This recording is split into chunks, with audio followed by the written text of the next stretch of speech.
It was a quiet evening at the corner of 12th and Elm, where the hum of an old Chevy's engine filled the small garage. Marcus, a skilled mechanic in his early 30s, leaned over the open hood, his hands greasy from another long day of work. Known for his precision and integrity, Marcus had built a reputation in the community as someone you could count on, not just for fixing cars, but for lending a hand whenever someone was in need. Tonight, though, he wasn't just fixing an engine. He was trying to distract himself from the weight of his reality, bills piling up, a strained relationship with his younger brother, and a lingering sense that life had dealt him a rough hand. The garage was Marcus's sanctuary, a place where he felt in control. But that sense of control was shattered the moment he heard a sharp argument erupt just outside. The voices were muffled, but the tone was unmistakably hostile. Curious, and maybe a little concerned, Marcus wiped his hands on a rag and stepped out into the alley that ran behind his shop. What he saw next made his blood run cold. Two men were standing under the flickering light of a street lamp. One of them, dressed in a sleek grey suit, carried an air of authority, while the other, a wiry man with nervous energy, seemed desperate. Marcus couldn't hear every word, but it was clear the argument had escalated into something dangerous. Before he could process what was happening, the suited man pulled out a gun. A single shot echoed through the night, followed by a heavy silence. Marcus froze, unable to believe what he had just witnessed. He ducked back into the shadows, his heart pounding. The man in the suit didn't linger. After checking the lifeless body sprawled on the ground, he calmly adjusted his tie and walked away, leaving no trace of panic, only chilling indifference. Marcus stayed hidden until the sound of footsteps faded. Then, as if on autopilot, he rushed to the fallen man. He didn't recognize the victim, but one look told him there was nothing he could do. The man was gone. The weight of what he had just witnessed settled on Marcus like a heavy chain. He debated his next move. Call the police? Report what he'd seen. But even as the thought crossed his mind, a sense of dread crept in. He wasn't naive. He knew how things worked in his part of town. The police didn't always play by the book, especially when it came to people like him. A black man trying to make an honest living in a city that seemed intent on pushing him down. Still, he knew doing nothing wasn't an option. The next morning, Marcus's world unraveled. He woke to the sound of pounding on his front door. When he opened it, a pair of officers stood there, grim-faced. They didn't ask questions. They didn't explain. They simply handcuffed him and read him his rights. Confused and terrified, Marcus demanded to know what was going on. That's when they dropped the bombshell. He was being arrested for murder. Murder? The word didn't even seem real. Marcus tried to explain, tried to tell them he had nothing to do with it, but his protests fell on deaf ears. As they dragged him to the squad car, he caught a glimpse of the man who had pulled the trigger the night before, the one in the grey suit. He was standing across the street, watching, a smirk playing on his lips. Marcus recognized him immediately. Alan Prescott, the city's deputy mayor. The pieces clicked into place, but the realization only deepened Marcus's despair. Alan Prescott wasn't just any official. He was known for his ruthless ambition and his ability to manipulate the system to his advantage. If Prescott had framed him, Marcus knew he was in for the fight of his life. Sitting in the back of the squad car, Marcus felt a mix of fear and anger. Fear for what lay ahead, jail, a trial, the possibility of losing everything, and anger at the injustice of it all. He had spent his life trying to do the right thing, trying to rise above the stereotypes and assumptions that came with his skin color. And now, despite all his efforts, he was being dragged into a nightmare he didn't deserve. As the car pulled away, Marcus made a silent vow to himself. He didn't know how, and he didn't know who would believe him, but he wasn't going to let Alan Prescott get away with this.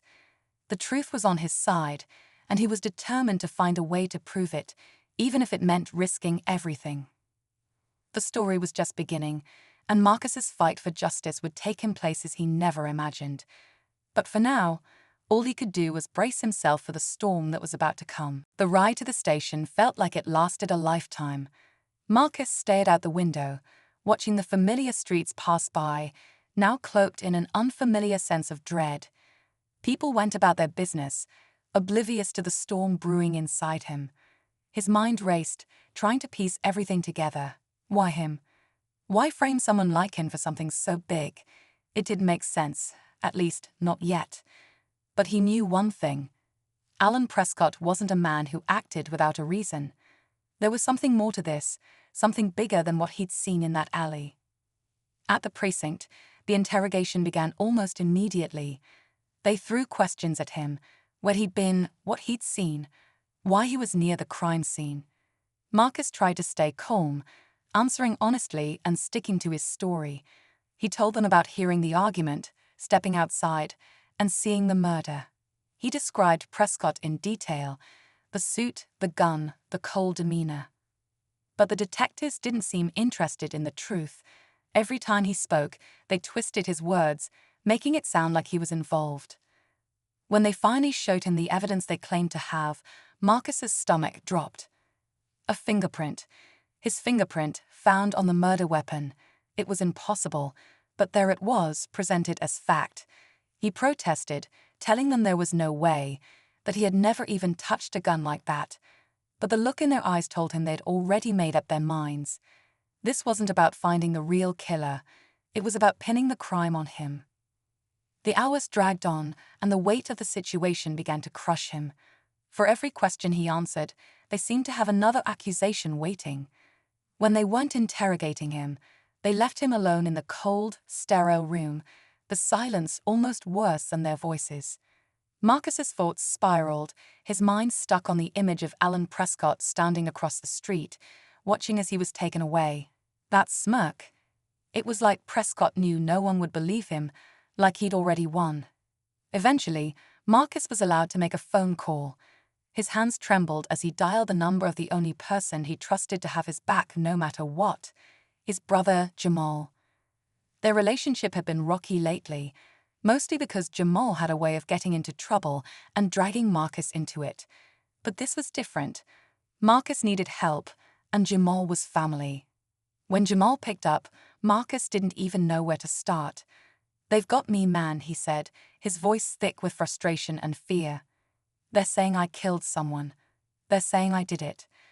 Jamal was quiet for a moment, then responded with a mix of disbelief and anger. "What? Who's saying that? What happened?" Marcus quickly explained everything: what he'd seen, what he'd been accused of, and the fingerprint they'd claimed to have. Jamal listened, his tone growing sharper with every detail. "This is some straight-up setup, bro. You know it. I know it. You've got to fight this." "I don't know how," Marcus admitted. "The cops aren't listening. They've already decided I'm guilty." Jamal's voice softened, but it carried a sense of urgency. "We'll figure it out. You're not alone in this. I'll get on it. Ask around. See if anyone knows what Prescott's up to. Don't give up." Hanging up the phone, Marcus felt a glimmer of hope, but it was faint. Jamal wasn't perfect, but he was resourceful. If anyone could dig up dirt on Prescott, it was him. Still, Marcus knew it wasn't going to be enough. The system was stacked against him, and the deck Prescott was playing with was loaded. As the night dragged on, Marcus was left in a holding cell with 3 other men.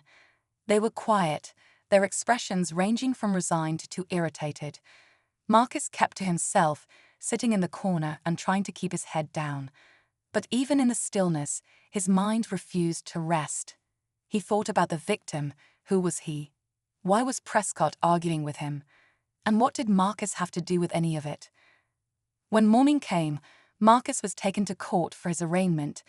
The judge read out the charges, and hearing the words "murder in the first degree" made Marcus's chest tighten. His court-appointed lawyer, a young woman named Sarah, argued for bail, but the prosecution painted Marcus as a flight risk and a danger to the community. Bail was denied. Marcus barely heard the rest of the proceedings, his mind stuck on the realization that he'd be going back to jail. He glanced around the courtroom, hoping to see a friendly face, someone who believed in him. Instead, his eyes landed on Alan Prescott, sitting near the back, his expression unreadable. Marcus's anger flared. How could someone so obviously guilty sit there, free and untouchable, while he was being treated like a criminal? That night, in his cell, Marcus replayed everything in his head. He thought about the people in his life, his regular customers at the garage, the old neighbors who used to tell him to keep out of trouble, and even his late father, who had always drilled into him the importance of staying on the straight and narrow. What would they think now? Would they believe he was capable of something so terrible? Or would they assume, like so many others, that he was guilty just because of where he came from and the color of his skin? The next day, Sarah visited him at the jail to discuss his case. She was kind but blunt, explaining how difficult things were going to be. "The evidence isn't in your favor," she said, laying out the facts. "The fingerprint on the weapon is strong, and the DA is going to push hard for conviction.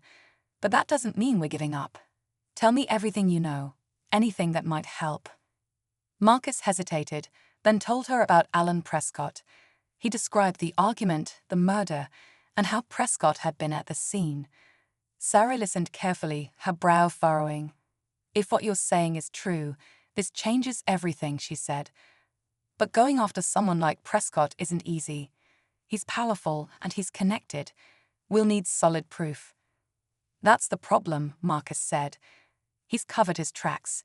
He planted the fingerprint, and I don't even know how he did it."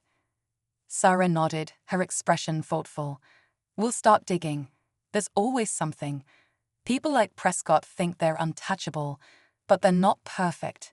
They make mistakes. We just have to find one." Her words gave Marcus a flicker of hope, but it was fleeting. He knew how these things worked. People like Prescott didn't leave loose ends. Whatever mistake he'd made, it wouldn't be easy to uncover. Still, Marcus clung to the idea that the truth was out there, waiting to be found. He just had to survive long enough to prove it. Meanwhile, on the outside, Jamal was already working the streets, asking questions and calling in favors. He didn't trust the system to help his brother, so he was determined to take matters into his own hands.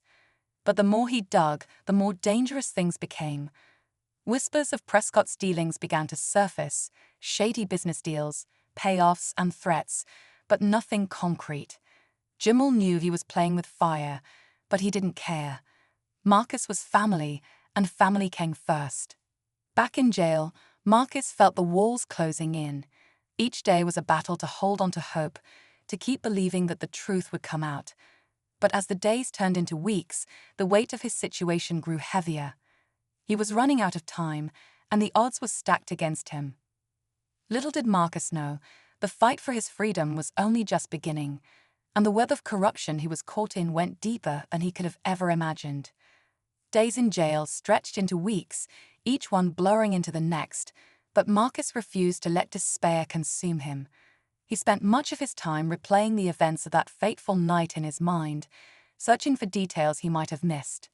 Why had Alan Prescott been so desperate to silence the man in the alley? And more importantly, why had he chosen Marcus as his scapegoat? The questions gnawed at him, but the answers remained just out of reach. Sarah visited as often as she could, bringing updates, though most of them were grim. The case against Marcus was tightening. Witnesses claimed to have seen him near the scene, and the DA was pushing hard for a trial. "They're building a narrative," Sarah explained during one of their meetings. "You're being painted as an angry, out-of-control man who snapped under pressure." "That's not who I am," Marcus said, his frustration boiling over. "They don't know me. They don't care." "I know," Sarah replied, her voice calm but firm. "And that's why we have to stay focused. If we can prove that Prescott is behind this, everything changes. But we need more than your word. We need evidence." Jamal was working tirelessly on the outside, chasing down any lead that might help his brother. His search led him to an old friend, Rico, who had once been involved in the city's underworld before going straight. Rico was hesitant to get involved at first, but when Jamal explained what was at stake, he agreed to help. "Prescott's not clean," Rico said, lowering his voice as they spoke in the back of a dimly lit bar. "Everyone knows it, but no one's got the guts to call him out. He's got connections, judges, cops, even some folks higher up. If he framed your brother, he's probably got a reason." "What kind of reason?" Jamal pressed, leaning in. "Could be anything," Rico replied. "Prescott's been involved in all kinds of shady deals, real estate, kickbacks, you name it. But lately there's been talk about something bigger. Something about a land deal downtown. Word is, he's been making sure certain people disappear if they get in his way." Jamal's stomach churned. "You think the guy he killed in the alley was one of those people?" "Could be," Rico said. "But if that's the case, your brother's in deep. Prescott won't let anyone mess with his plans." Jamal didn't flinch. "I don't care how deep it is. I'm getting Marcus out of this." Rico gave him a long look before nodding. "All right. I'll see what I can find. But be careful, man. Prescott's dangerous." Meanwhile, in jail, Marcus was slowly starting to piece together the kind of man Alan Prescott was. Other inmates whispered about him, their stories filled with half-truths and fear. One older man, Leroy, seemed to know more than the others. "Prescott's been dirty for years," Larry said one night as they sat in the corner of the common area. "Back when I was still on the streets, people used to talk about how he'd get rid of anyone who crossed him. Made it look like accidents mostly, but framing someone, that's new. Guess he's getting bolder." Marcus leaned forward, his voice low. "You think anyone's ever tried to stop him?" Leroy chuckled bitterly. "Plenty have tried. None of them succeeded. The man's got too much power, too many people in his pocket. If you're going to take him down, you'll need to find something he can't cover up, something big." Marcus nodded, filing away Leroy's words. He didn't know how he was going to do it from behind bars, but he knew one thing: Prescott wasn't invincible. Everyone had a weakness. He just had to find it. Back in the city, Jamal was closing in on a lead. Rico had managed to dig up some paperwork tying Prescott to a shell company that owned several properties downtown, including the alley where the murder had taken place. One of the properties was set to be part of a major redevelopment project, a project that would make Prescott and his associates millions. But there was a catch. Some of the land was still owned by local residents who refused to sell. Jamal realized that the victim in the alley might have been one of those holdouts. If Prescott had killed him to clear the way for the project, it was proof that Marcus had been framed. Jamal brought the information to Sarah, who immediately began digging deeper. "If we can link Prescott to the redevelopment project and the murder," she said, "it could blow this case wide open. But we'll need hard evidence, something we can take to court." They decided to track down the other residents who had refused to sell their land, hoping one of them might have information that could help. It wasn't easy. Most were too scared to talk. But one woman, an elderly shopkeeper named Mrs. Alvarez, agreed to meet with them. She told them about the pressure she'd been under to sell her store, the threats that had come in the form of anonymous letters and late-night phone calls. "I know it's him," she said, her hands trembling as she poured them tea in her small kitchen. "Prescott. He wants this land, and he'll do anything to get it." "Did you know the man who was killed?" Sarah asked gently. Mrs. Alvarez nodded, her eyes filling with tears. "His name was Carlos. He was a good man. He owned the building next to mine. He refused to sell, just like me. He said he wasn't going to let anyone push him out of his home." Jamal clenched his fists, anger bubbling beneath the surface. "And now he's gone," he said, his voice low. Mrs. Alvarez nodded again. "I'm scared. I don't know what to do." "You're doing the right thing by talking to us," Sarah said. "We'll protect you." But even as she said the words, Marcus's team knew the danger they were all in. Going up against someone like Prescott wasn't just risky, it was life-threatening. Still, they pressed on, determined to expose the truth. In jail, Marcus began to feel the stirrings of hope as Sarah relayed the progress they were making. But he also knew the fight was far from over. Prescott was powerful, and if he got even a hint that people were digging into his affairs, he wouldn't hesitate to retaliate. Marcus couldn't shake the feeling that time was running out. not just for him, but for anyone who dared to stand in Prescott's way. As the walls closed in on Prescott's web of lies, Marcus and those fighting for him found themselves facing a choice: back down and stay safe, or push forward and risk everything for justice.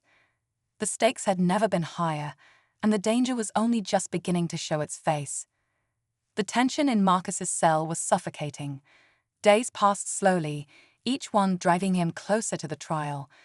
The whispers around the jail weren't helping. Word had spread that Marcus was involved in something bigger than anyone realized, and it wasn't long before people started warning him to watch his back.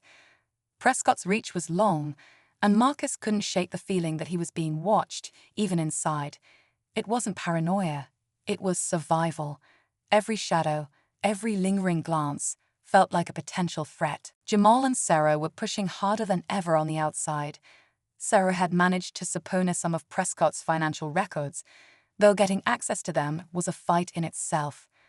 What they found was damning: a series of wire transfers between Prescott's shell company and a private security firm notorious for handling problematic situations. It wasn't proof of murder, but it was enough to connect him to Carlos and the pressure campaign against the local residents. Sarah believed they were close to cracking the case, but she knew they were racing against the clock.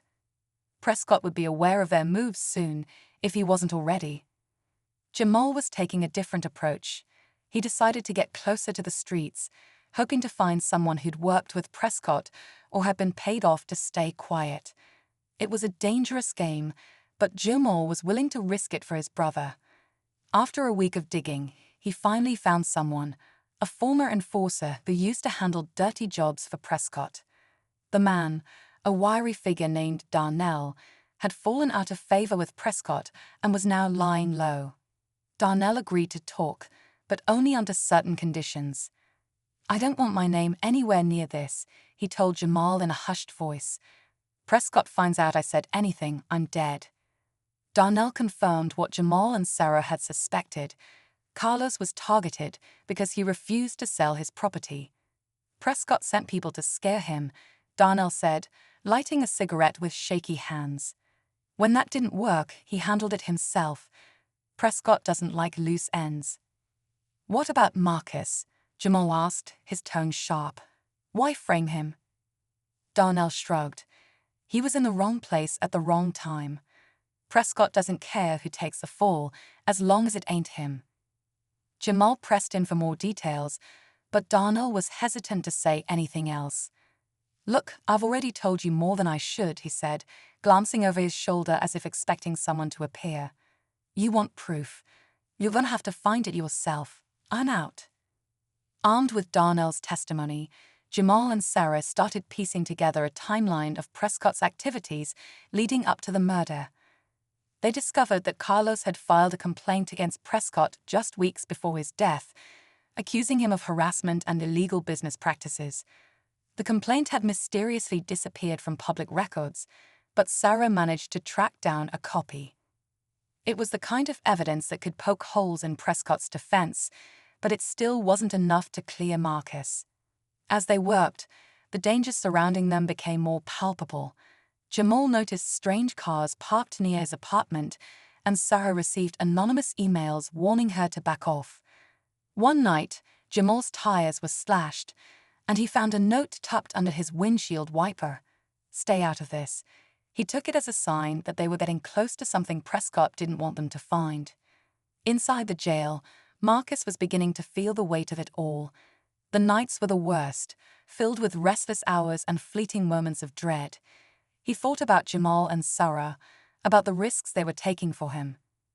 He thought about Carlos and a life that had been stolen, and he thought about Prescott, walking free while Marcus sat in a cell, labeled a murderer. The injustice of it all burned inside him, fueling a quiet determination. He wasn't going to let Prescott win. Then one day, Marcus received an unexpected visit. A man he'd never seen before, dressed in an expensive suit, sat across from him in the visitor's room. The man introduced himself as a lawyer representing interests connected to Mr. Prescott. His tone was calm, almost friendly, but his words carried an unmistakable threat. You found yourself in a difficult situation, the man said, leaning forward. But there's a way to make it easier. All you have to do is plead guilty, take the deal, and this can all go away. Marcus's jaw tightened. I'm not pleading guilty to something I didn't do. The man smiled, but it didn't reach his eyes. Think carefully, Mr. Carter. Trials are messy, unpredictable. You could be looking at life in prison, maybe worse. Is that a risk you're willing to take? Marcus stared at him, his anger simmering just below the surface. I didn't do it, he said firmly, and I'm not taking the fall for someone who did. The man's expression hardened. That's unfortunate. I hope you're prepared for what comes next. When the man left, Marcus felt a mix of fear and defiance. Prescott was getting desperate, that much was clear. But the fact that he was trying to cut a deal meant that Marcus and his team were making progress. It was a small victory, but it was enough to keep Marcus going. On the outside, Jamal and Sarah were preparing for their next move. They had tracked down a key witness, a security guard who had been working the night of the murder.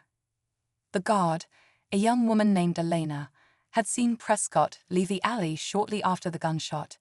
She had stayed silent out of fear, but with some convincing, she agreed to come forward. Her testimony could be the break they needed. But as they planned to bring Elena to the authorities, things took a dangerous turn. That night, Jamal's apartment was broken into. Papers were scattered, computers smashed, and the copy of Carla's complaint was missing. It was a clear message. Prescott wasn't going to let them win without a fight. The stakes had never been higher. Marcus's trial was fast approaching, and the evidence they had gathered was hanging by a thread. Prescott's network of power and influence seemed impenetrable, but Jamal, Sarah, and Marcus knew they couldn't back down. The truth was within reach, but the closer they got, the more dangerous their fight became. And as the walls closed in, it became clear that the final showdown was imminent. The break-in rattled Jamal more than he wanted to admit. As he stared at the wreckage of his apartment, a sense of helplessness crept in.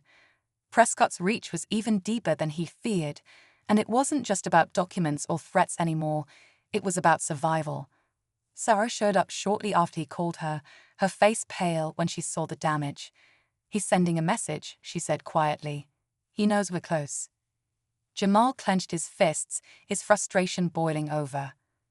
We can't stop now, he said, his voice filled with resolve. If we back down, Marcus is done for and Prescott wins. But Sarah wasn't so sure. The break-in wasn't just a scare tactic. It was a reminder of how far Prescott was willing to go. As they sifted through the mess, they realized that while Carla's complaint had been taken, most of their other evidence was still intact. The files linking Prescott to the shell company, the security firm, and the redevelopment project was safe. Jamal had hidden them in a secure location after Rico's warning, a precaution that now felt like the smartest decision he'd ever made. Elena, the security guard, was still willing to testify, though she was terrified. If Prescott finds out I'm talking, I'm dead, she told Sarah during their meeting. Her hands shook as she spoke, and she kept glancing over her shoulder. I saw him that night.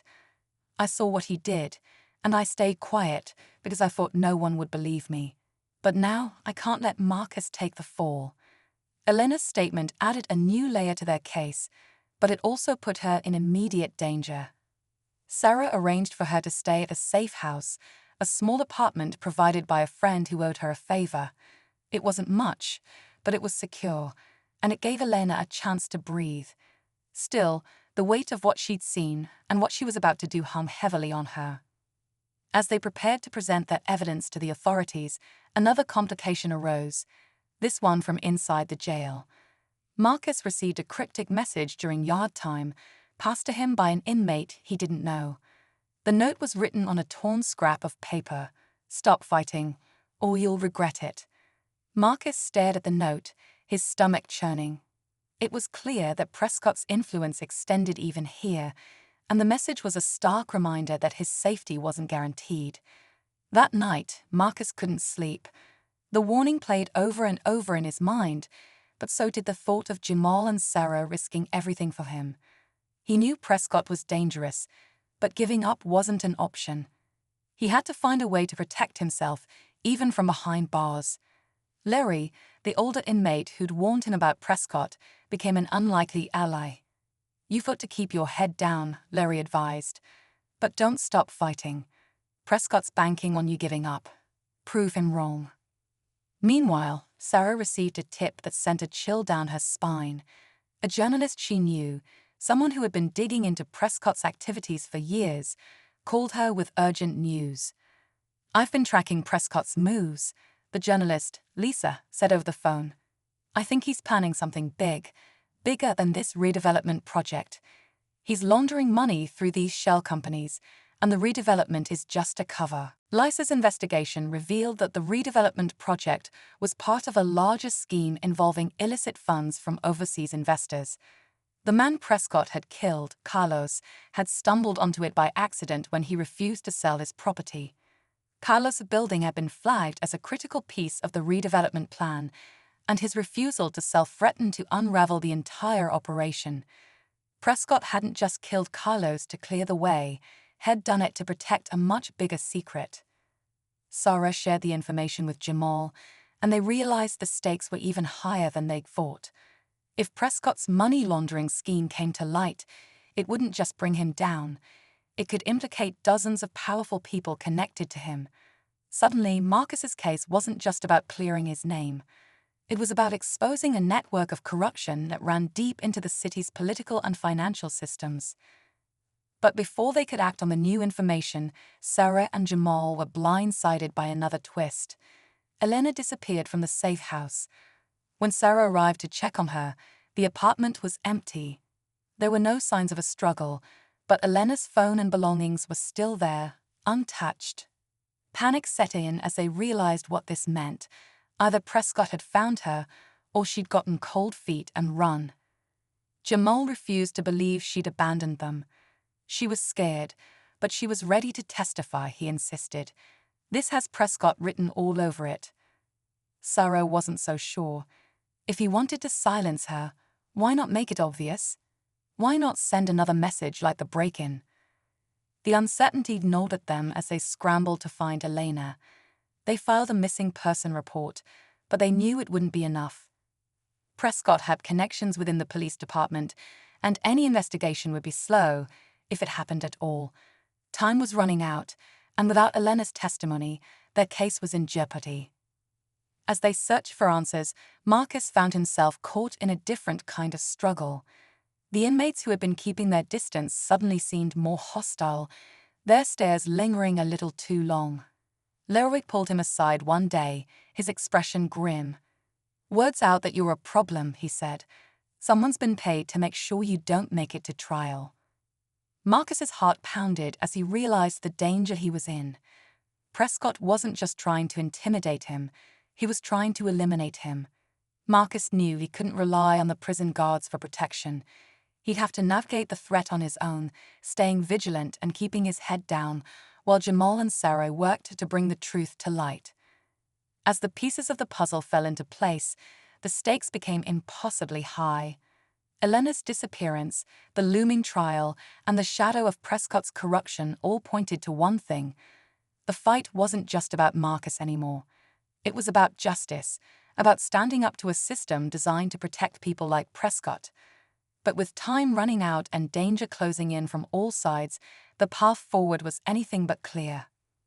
Jamal's heart raced as he sped down the darkened streets, his mind swirling with panic and determination.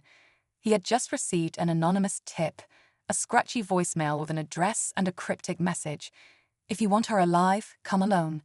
There was no mistaking who her was. Elena hadn't run away. She had been taken, and now it was up to him to save her. Sarah begged him to wait for backup, but he knew time was running out. Whoever had her wasn't planning on keeping her alive for long. The address led him to an abandoned warehouse on the edge of the city. It was the kind of place where secrets went to die, the air heavy with the smell of rust and damp concrete. Jamal parked his car a block away and approached cautiously, clutching the tire iron he grabbed from the trunk. His nerves were frayed, but the thought of Marcus and everything they had sacrificed fueled him. He had to see this through, no matter the risk. Inside the warehouse, the sound of faint, muffled cries guided him to a dimly lit corner. Elena was there, tied to a chair, her face streaked with tears. Two men stood nearby, their faces hidden under the shadows of their caps. One of them was holding a phone, speaking in hushed tones. Jamal ducked behind a stack of crates, his breath shallow as he tried to come up with a plan. But before he could act, a voice echoed through the space, chilling him to his core. Well, I didn't think you'd actually come, Jamal." Prescott stepped out from the shadows, his polished shoes clicking against the concrete floor. He looked completely at ease, as though he were at a business meeting and not presiding over a kidnapping. "I have to admit, I'm impressed by your persistence. It's almost admirable." Jamal stood, his grip tightening on the tire iron. "Let her go, Prescott. She hasn't done anything to you." Prescott chuckled, shaking his head. "Oh, but she has. You see, people like her are dangerous. Loose ends, as I like to call them. And you, Jamal, you've been quite the thorn in my side. Digging where you shouldn't, stirring up trouble. I warned you, didn't I? But you just couldn't leave well enough alone." Elena whimpered, her eyes pleading with Jamal to save her. Prescott gestured to his men, and one of them stepped forward, pulling a gun from his waistband. Jamal's pulse pounded in his ears, but before the man could raise the weapon, a deafening crash echoed through the warehouse. The sound of shattering glass and shouting filled the air as figures in tactical gear stormed in, weapons drawn. "Police, drop your weapons." The command was sharp, leaving no room for hesitation. Prescott's men froze, their guns clattering to the ground. Prescott, however, remained calm, his expression unreadable as he raised his hands in mock surrender. Jamal stared in shock as officers swarmed the room, securing the scene and freeing Elena. Among them was Sarah, her face set with grim determination. "You didn't think we'd let you do this alone, did you?" she said, giving Jamal a small, reassuring smile. It turned out that Sarah had anticipated Prescott's move. After Jamal left, she contacted Lisa, the journalist, who had connections within the Federal Investigation Unit. The tip about the money laundering scheme had caught their attention, and they'd been tracking Prescott's activities for weeks. The warehouse raid was perfectly timed, catching Prescott in the act and securing enough evidence to dismantle his operation for good. As the officers led Prescott away, his calm demeanor finally cracked. "This isn't over," he shouted, his voice filled with venom. "You think you've won, but you don't know who you're dealing with." The threat lingered in the air, but for the first time, Jamal felt a glimmer of hope. Marcus's trial was still looming, but with Prescott in custody and Elena's testimony secured, their case was stronger than ever. Sarah hugged Jamal tightly, the relief evident in her voice. "We did it," she whispered. "We actually did it." But as they left the warehouse, something didn't sit right with Jamal. Prescott's words echoed in his mind, and a sinking feeling began to take hold. Back at Sarah's office, they pored over the evidence they had collected, trying to make sense of the puzzle. That's when they discovered it, the final twist that no one saw coming. Buried in the financial records was a name they hadn't noticed before. One of the investors tied to the redevelopment project was a high-ranking official in the district attorney's office, the same office handling Marcus's case. It explained everything: the missing complaint, the delayed investigations, and the relentless push to frame Marcus. Prescott wasn't the only one pulling strings. There was a bigger player in the game, someone with the power to influence the entire legal system. Jamal and Sarah stared at the name, their shock quickly turning to resolve. Marcus might have won this battle, but the war was far from over. They had exposed Prescott, but the corruption ran deeper than they had ever imagined. And now they knew exactly who their next target was. The revelation of the district attorney's involvement shook Jamal and Sarah to their core.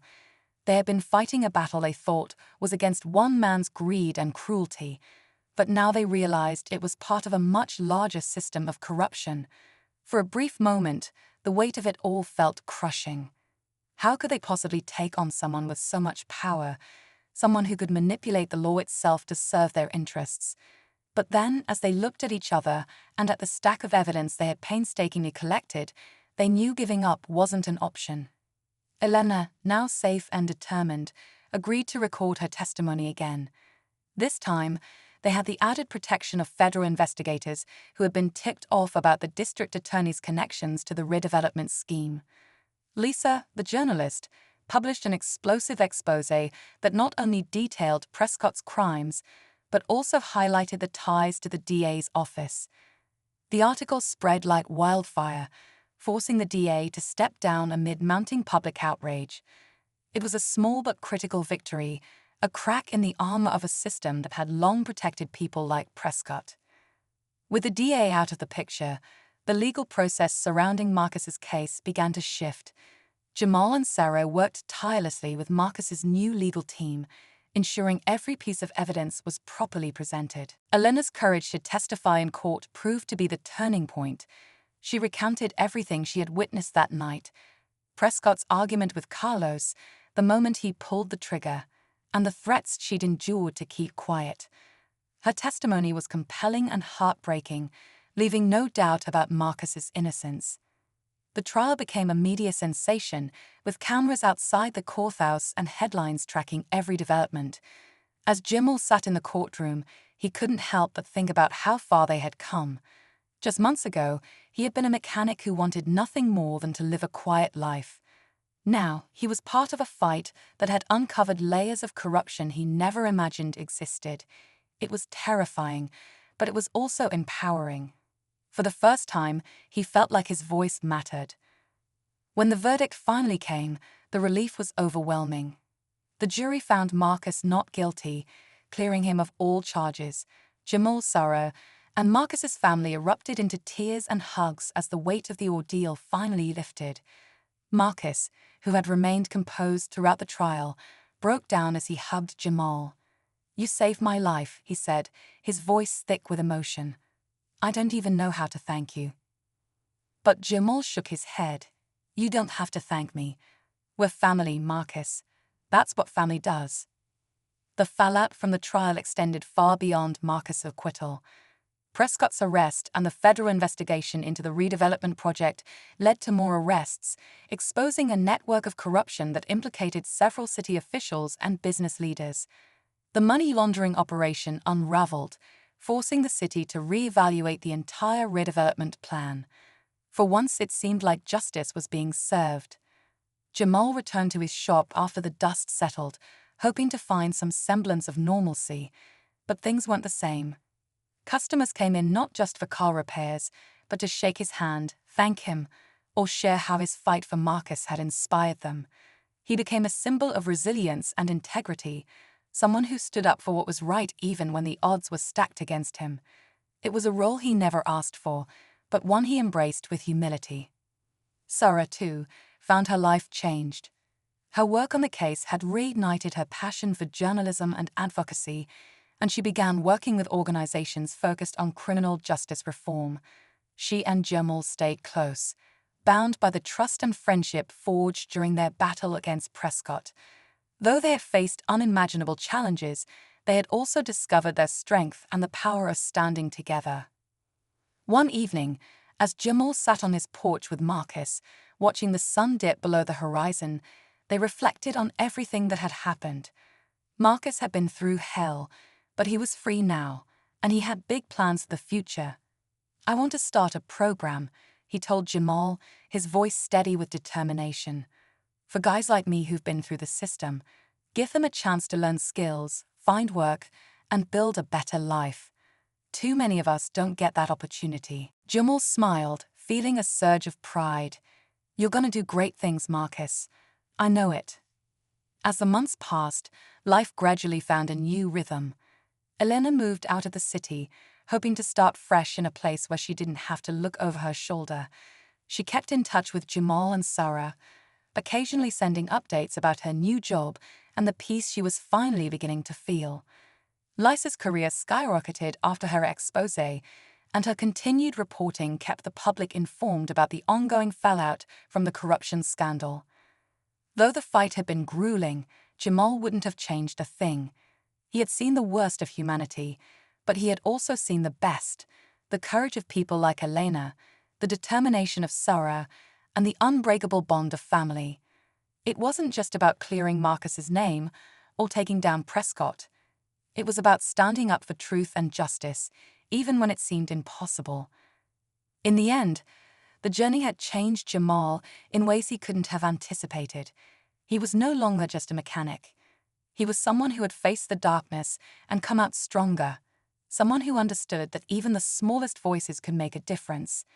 As he looked out at the bustling street in front of his shop, he felt a deep sense of gratitude, not just for the justice they had achieved, but for the resilience and hope that had carried them through. The fight was over, but the lessons would stay with him forever. And as he stepped back into the garage, ready to get back to work, he couldn't help but smile. This was his life, his community, and he was proud to be part of it. Together, they had proven that even in the face of corruption and injustice, truth and perseverance could prevail.